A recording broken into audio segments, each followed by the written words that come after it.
প্রিয় ভাইরা আমার, হাসান এবং হুসাইনকে রাসূল আকরাম সাল্লাল্লাহু আলাইহি ওয়াসাল্লাম বলছেন এরা দুজন হচ্ছে আমার দুটি ফুল। হযরত হাসান রাদিয়াল্লাহু তাআলা আনহুর চেহারাটা নবীজির চেহারার সাথে মিলত।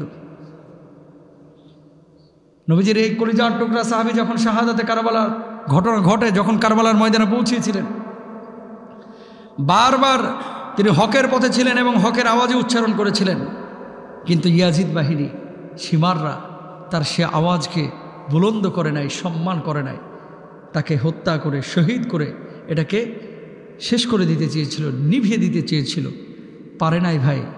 তারা শাহাদাতের অমীয় সুধা পান করেছেন। আল্লাহ সুবহানাহু ওয়া তাআলা আহলে বাইতদের প্রতি ভালোবাসা মানুষের কলিজায় কলিজায় ঢুকিয়ে দিয়েছেন। প্রমাণ নেন।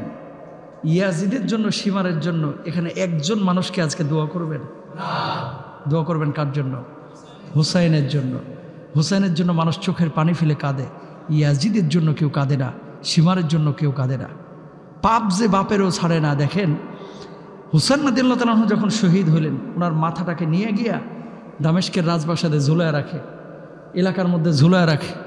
সাহাবী বলে, এই নবীজির সাহাবীর এই কলিজার টুকরার এই মাথাটা নিয়ে বেয়াদবি করিস না, খবরদার। আমি নিজে দেখেছি নবীজি ওই মাথাটার উপরে চুমু দিয়েছে, ওই কপালটার উপরে চুমু দিয়েছে, ওই কানটার উপরে চুমু দিয়েছে। যেই কানে, যেই কপালে, যেই চোখে, যেই মুখে আমার পেয়ারা হাবিব সাল্লাল্লাহু আলাইহি ওয়াসাল্লামের ঠোঁট মোবারক পড়েছে, সেটার সাথে তোরা বেয়াদবি করিস না। এই জালেমরা সেই কথাগুলো কর্ণপাত করে নাই।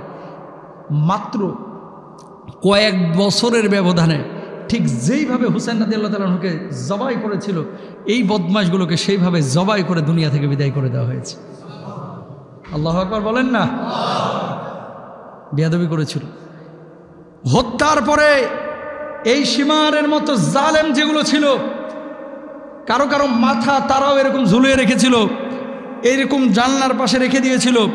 দেখা গিয়েছিল যে সাপ এসে, চিকন চিকন সাপ, এর কান দিয়ে নাক দিয়ে সাপ ঢুকেছে আর আরেক দিক দিয়ে বের হয়েছে। ইতিহাসবিদরা এমন কথা বলে, ইতিহাসবিদরা এই জালেমদের পরিণত হয়েছিল এরকম। হুসাইন রাদিয়াল্লাহু তাআলা আনহুকে আল্লাহ সুবহানাহু ওয়া তাআলা জান্নাতে তো দাখিল করবেনই, যেহেতু শহীদ হয়েছেন।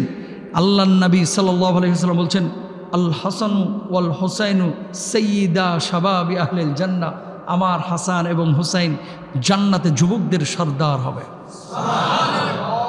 পেয়ারা হাবিব সাল্লাল্লাহু আলাইহি ওয়াসাল্লাম এত ভালোবাসতেন, অথচ এই হাসান হুসাইনকে যারা শহীদ করেছে, এরা আসলেই প্রশংসা পাওয়া তো দূরের কথা, দোয়া পাওয়া তো দূরের কথা, এদেরকে ধিক শতধিক থুতু নিক্ষেপ করার যোগ্য এরা, ঠিক কিনা? প্রিয় হাবিব সাল্লাল্লাহু আলাইহি ওয়াসাল্লামের প্রিয় নাতি হযরত হুসাইন রাদিয়াল্লাহু তাআলা আনহুকে আল্লাহ সুবহানাহু ওয়া তাআলা শাহাদাতে উঁচু মাকাম দান করুন। সবাই বলেন আমিন।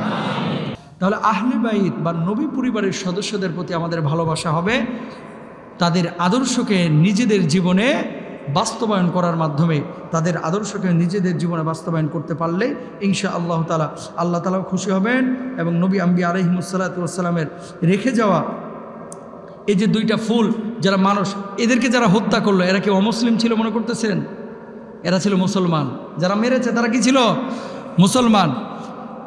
ইসলামের ক্ষতি অমুসলিমরা, কাফেররা, বেঈমানরা যতটা না করতে পারে এর চাইতে বেশি ক্ষতি করে কিন্তু মুসলমানরাই। বর্তমান যেমন দেখা যাচ্ছে, আগেও কিন্তু তেমন ছিল। এই মুসলিম সাম্রাজ্যগুলো যে ধ্বংস হয়েছে, এর পেছনে যত ক্ষতি হয়েছে এটা কিন্তু মুসলমানদের মাধ্যমে হয়েছে। এই যে হুসাইন রাদিয়াল্লাহু তাআলা আনহু যখন গেলেন, আপনার শাহাদাতে কারবালার যে ঘটনা আপনারা জানেন, উনি যে ইরাকে গিয়েছিলেন এমনি এমনি কিন্তু যান নাই ভাই, বারবার চিঠি পাঠানো হচ্ছিল। মুসলিম বিন আকিল ওখানে ছিলেন, চাচাতো ভাই, বারবার পাঠানো হচ্ছিল চিঠি যে হুসাইন আপনি আমাদের মধ্যে আসেন, আপনাকে আমাদের দরকার ইনসাফ কায়েমের জন্য, প্রতিষ্ঠার জন্য। আমরা ইয়াজিদের হাতে বাইয়াত হতে চাই না, আপনার হাতে বাইয়াত হতে চাই। এই কথাগুলো শুনে মুরব্বী সাহাবীরা হযরত হুসাইন রাদিয়াল্লাহু তাআলা আনহুকে বারণ করেছিলেন যে আপনি যায়েন না, কারণ ওই এলাকার মানুষ বড় গাদ্দার, আপনার বাপকে শহীদ করেছিল। আর আলী রাদিয়াল্লাহু তাআলা আনহুকে শহীদ করেছিল কারা? এই কুফাবাসী, ইরাকের মানুষ।